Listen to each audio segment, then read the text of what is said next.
Sibil·la, personatge de la mitologia grega i romana. Es tracta d'una profetessa inspirada en ocasions per Apol·lo. Podia predir el futur.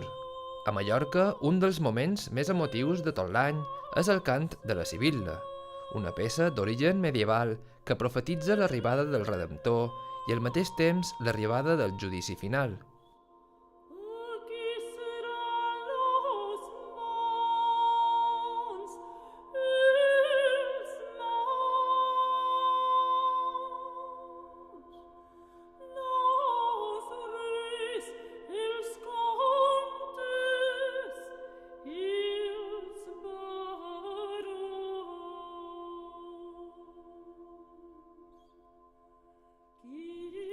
Posam direcció a Campanet per conèixer mossèn Joan Parets.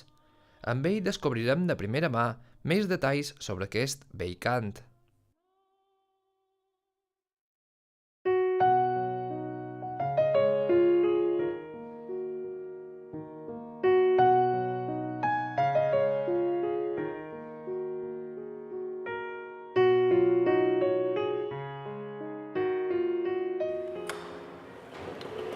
Hola, bon dia. Som en Joan Parets i diuen, a més de capellà, som documentalista musical i vos puc ensenyar coses referents a la Sibil·la.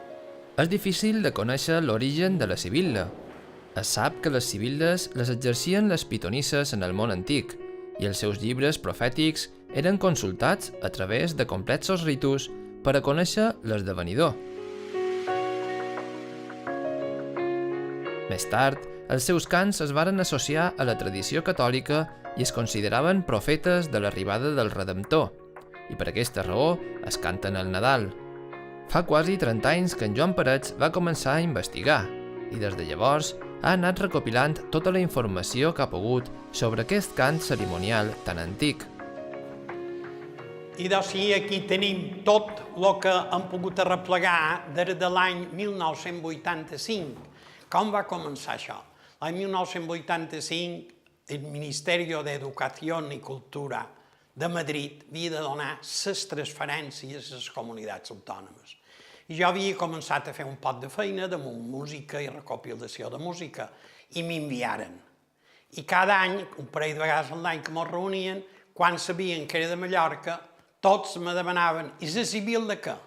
I aquí quasi no em feien cas, perquè era normal, per a Nadal se cantava la Sibil·la i punt. I vaig començar des de 1985 a replegar, aquí hi ha en síntesi, tot el que hi ha. I en arribades a replegar, encara la darrera ha estat la del Cudi, fa 2 o 3 anys, que allà la canten 2 sibil·les, una estrofa per home. I entre totes aquestes en tenim de 25 a 30.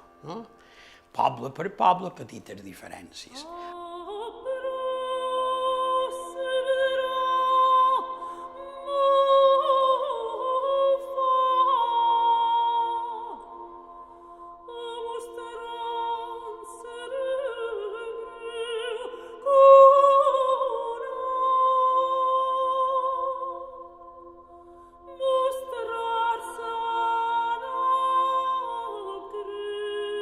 Molts estudiosos de la música mallorquina no dubten a qualificar el cant de la Sibil·la com un dels fenòmens més singulars i rellevants de la tradició musical mallorquina, per la convergència de tradició popular i música culta, i per constituir un cas únic on poder llegir les diferents pràctiques musicals que s'han produït al llarg dels segles. Al ser transmès de manera oral, el manuscrit més antic d'aquest coincideix amb una interpretació de Sor Catalina Tomàs. Santa Catalina Tomàs tenia un gran testimoni, està publicat, està pintat, havia de cantar la Sibil·la una germana seva monja, i no va estar bé, i varen dir bé que l'ha cantat Santa Catalina. Què va fer? Se va posar un poquet de sucre dins la boca i va cantar la Sibil·la, que és, per cert, la més antiga que tenim, diríem editada, o manuscrita però editada, que està en aquests moments a l'arxiu capitular de la Seu. Tant d'anys de tradició i el fet de que normalment s'hagi transmès de manera oral fa que existeixin diverses versions d'aquest cerimonial. Cada persona que la cantava l'anava fent seva, i així han aparegut fins ara almenys 20 versions diferents. Es pot dir que cada poble de Mallorca té la seva sibil·la, que ha anat construint amb la seva història i la dels que la canten.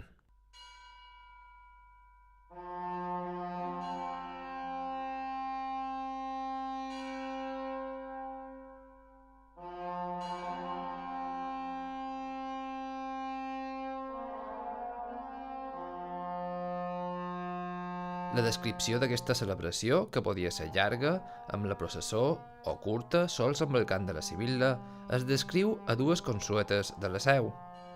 A la primera consueta de Tempore, de mitjans del segle XIV, la sibilla podia ser cantada en llatí o en català, pels preveres o per un nin.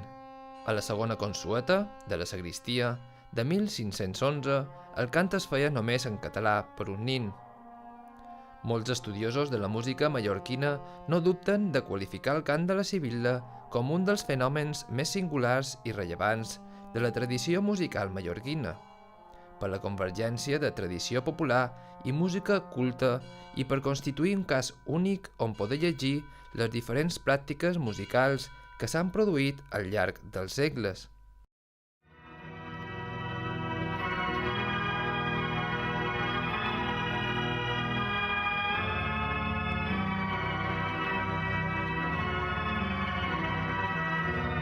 De sempre he sentit aquesta versió aquí.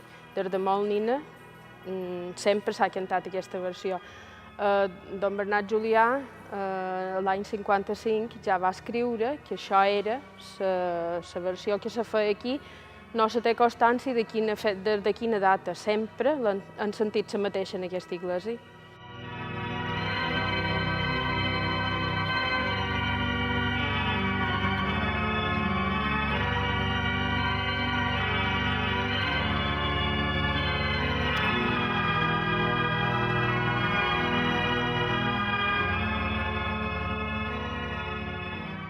Mira, una de les persones que ha fet feina durant els darrers 40 anys en les sibil·les aquí, en el seu moment la va cantar la Seu.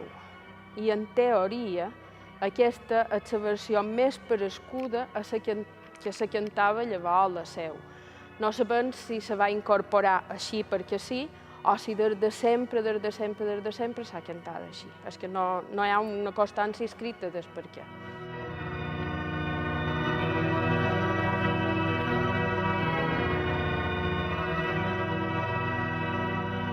Aquí, durant molts d'anys, hi va haver un escolar, que era Miquel Perelló, que era la persona encarregada de tota la part musical, diguem, d'aquí de la parròquia. I les matines, precisament, aquí també tenen un personatge incorporat que canta, que tampoc no se canta normalment a les altres esglésies. Aquest home va fer feina sempre amb els lots, en sos el lot de l'escolania que hi havia aquí, a la parròquia, i hi va haver un cor infantil, que se deien els ocellets, i de dins d'aquest cor infantil ell triava les millors veus per cantar l'Àngel, la Puríssima i la Sibilla. Per edat i per torn anaven fent aquests personatges. Més petita cantaven 3 anys, perquè ho va posar així, l'Àngel. Després aquest angelet pujava a Puríssima i cantava 3 anys la Puríssima, i si després seguia cantant, cantava 3 anys la Sibilla, i s'anava fent aquest torn. Quan aquesta persona va tornar major, se va acabar el cor dels ocellets, perquè no hi va haver continuïtat, i la meva filla, precisament, va ser la darrera que havia ensenyat ell. La va cantar durant 10 anys, i clar, ja deia, mamà, una altra. Quan ell no hi va ser darrers anys, la persona que ja preparava tota la part musical era la Margalida, doncs li vaig dir, Margalida, te toca. I ella, que també sempre m'havia dit que li feia il·lusió cantar-la, a partir d'ara és ella, fins que ella vulgui, quan ella vulgui, tindrà la feina d'haver d'ensenyar una altra sibilla. Bé, jo la sibilla sempre he vengut a sentir-la en aquesta parròquia i sempre era una espineta que tenia de dins de poder-la cantar i no l'havia cantada mai. Sí que he ensenyat un parell de sibil·les d'altres esglésies, que no són la mateixa versió, i ara, fa un any, després de 10 anys que na Francisca la cantàs, aquestes Nadales ho vaig cantar jo. La diferència d'aquesta sibilla en les altres, aquí on met les notes és la darrera estrofa, que nosaltres seguim cantant la mateixa melodia que totes les estrofes i les altres sibil·les, la darrera estrofa sempre és diferent melòdicament.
L'acompanyament instrumental té la funció de deixar respirar la sibil·la entre estrofes, i els criteris a seguir també són molt variables. L'orgue és l'instrument que caracteritza el timbre de la majoria de les festes religioses i pel que fa al cant sibil·lí, representa fidelitat a la tradició. Després, a parròquies com a la de Felanitx, els interludis començaren a ser improvisats, però la seva reiteració d'any en any han fet que persisteixin en el temps en la successió d'organistes. A Lluc i a la Seu, els interludis responen a música de tradició escrita culta acadèmica, mentre que a altres indrets trobam una actitud generalitzada on s'improvisa música amb criteris aleatoris, segons l'emplaçament, i les persones que la interpreten, que poden variar cada any.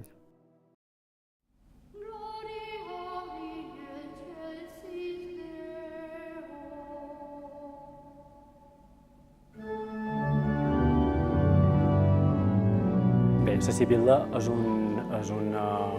un acte parateatral aquí on la música i la representació és molt important. La Sibil·la representa un oracle que parla de la venguda de la fi del món i és un element de Mallorca que ja ve de l'època medieval. L'Escolania sabem que és aquí ja des del segle XIV, ja tenim indicis que al segle XIV l'Escolania és aquí. Per tant, és molt probable que ja en aquell moment la Sibil·la ja s'interpretàs també aquí en el santuari de Lluc per part d'un blavet. A Lluc ara cantam, i ja des de fa molt d'anys, el que passa és que no tenim la data concreta, una versió que és una versió recollida per un senyor que anomia Bernat Torres, que se diferencia de 4 o 5 models de Sibil·la que hi ha a la resta de Mallorca. La Sibil·la de Lluc té una característica musical molt determinada, que és molt ornamentada, és molt florida.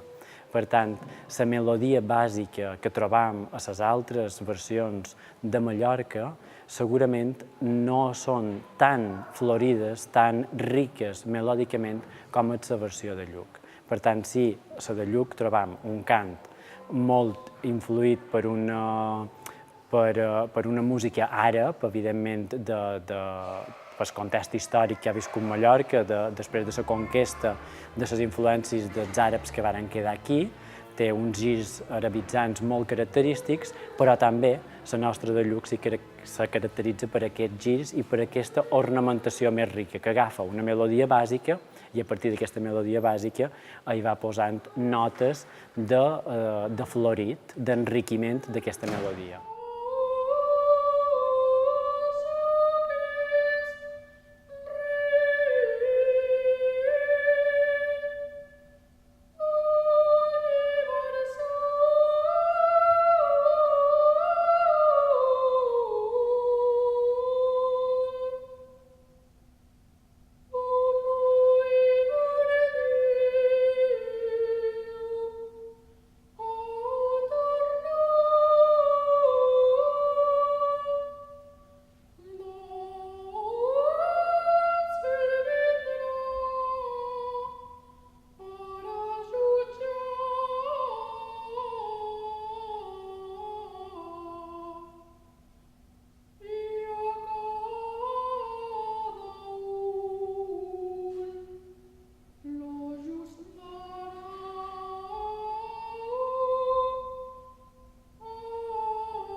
l'Escolania de Lluc, qui canta la Sibil·la, sempre és el millor solista que té l'Escolania. Per tant, durant tot l'any, els solistes que van cantant van demostrant un poc la seva capacitat, no només musical, sinó la capacitat d'estar davant la gent, d'autocontrol, de gust musical i també d'execució musical, és a dir, de tenir gust per cantar.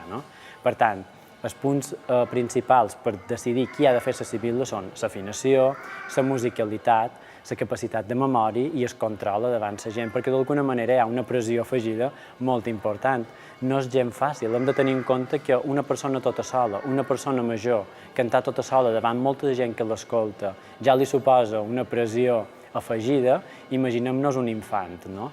Per tant, d'alguna manera, cada any decidim quin alumne està més preparat i que té aquestes 4 condicions bàsiques. Moltes vegades, això sí que passa, un mateix alumne repeteix 2 o 3 anys la Sibil·la per aquesta mateixa experiència que ja li dona el fet d'haver-la cantada. Però sí que no hi ha una norma escrita que digui cada any canviem o cada any és un nin de la mateixa edat, sinó que és la persona que de l'Escolania està més preparada en tots els nivells.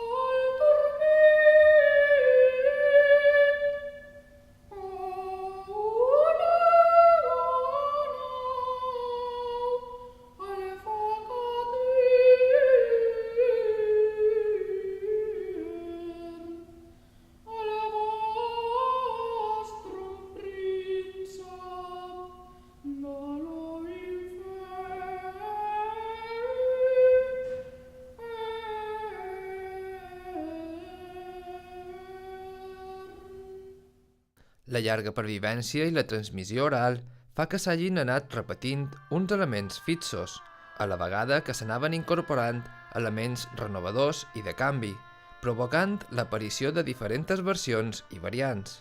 S'han arribat a trobar documentades fins a 25 sibil·les diferents. La seva importància rau al fet que és un dels pocs exemples encara vius de folklore religiós medieval, que tan sols ha perviscut a Mallorca i a l'Alguer, i per això serà declarat bé d'interès cultural i patrimoni cultural immaterial de la humanitat.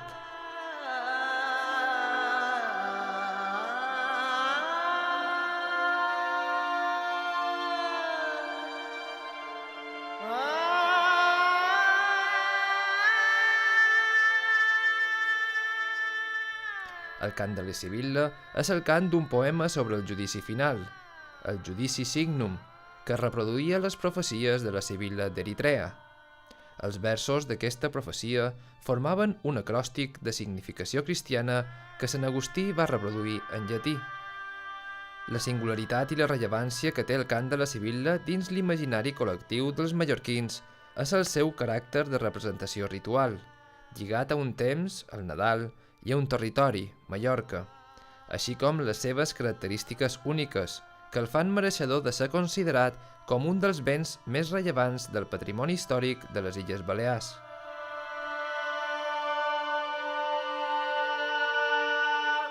Podem dir que tenim 2 eixos, o diríem 2 arbres, que en canvi en el fons és el mateix, però 2 branques del mateix arbre, si volem, que és una pugna que tenim entre 2 grans músics, Bartomeu Torres, que és deixeble predilecte d'en Eslava, Hilarion Eslava, un dels clàssics, i després l'altre és Toni Noguera, deixeble d'en Pedrell, que és el que fa el cancionero. Què passa? Entre els 2 hi ha 2 sibil·les, la de Manacor, o la de part forana, o la simple, o la senar, i l'altra, la de Lluc, o de la muntanya, amb més gorgoritos, amb més notes que l'altra.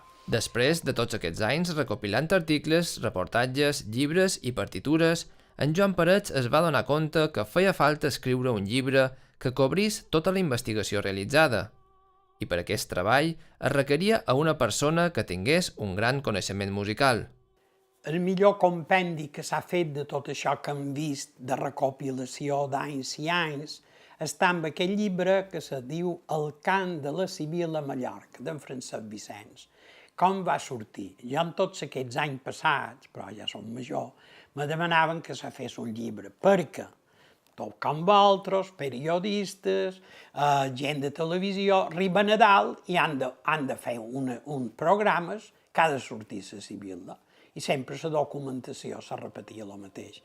Jo, gràcies, com he dit abans, anava replegant de poble en poble tot el que se feia i tot el que s'editava, i així hi havia les llistes dels cantadors de Sibil·la també, i tot això ho vaig replegat. I jo sempre esperava que arribés aquesta primera fornada de doctors o musicòlegs. I en Francesc acabava la carrera de musicologia i va fer aquest llibre. I aquest llibre és totes les parts, des de, jo què sé, la polèmica que hi va de parrar i orar, etc., paraules d'aquestes rares, i el divideix en aquests capítols. Dans le jour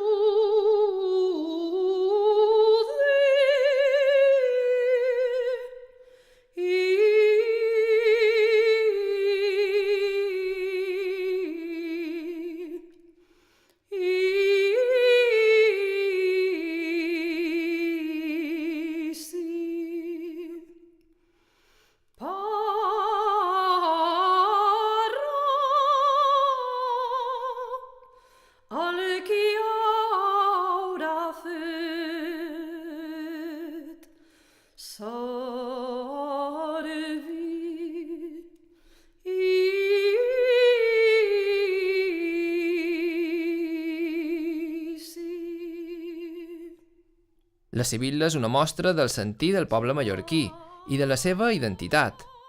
Una peça de la història que ha estat mereixedora de ser distingida com a Patrimoni Cultural i Immaterial de la Humanitat per la UNESCO. Si voleu saber un poc més de la Sibil·la, més d'aquest llibre que han dit d'en Francesc Vicenç, crec que lo important també és cada any, el dia de Nadal, dia 24, al vespre, s'hora baixa, molt de pobles ja la fan més pret per aquí pugui anar més gent, sentiu-la i llegir coses que surten sempre amb motiu d'arribar, quan ve Nadal, un parell de dies hi vam, si premses i diaris i televisió, tothom, i ràdios preparen i parlen de la Sibil·la. No la poden deixar morir, ja no morirà després de tants segles.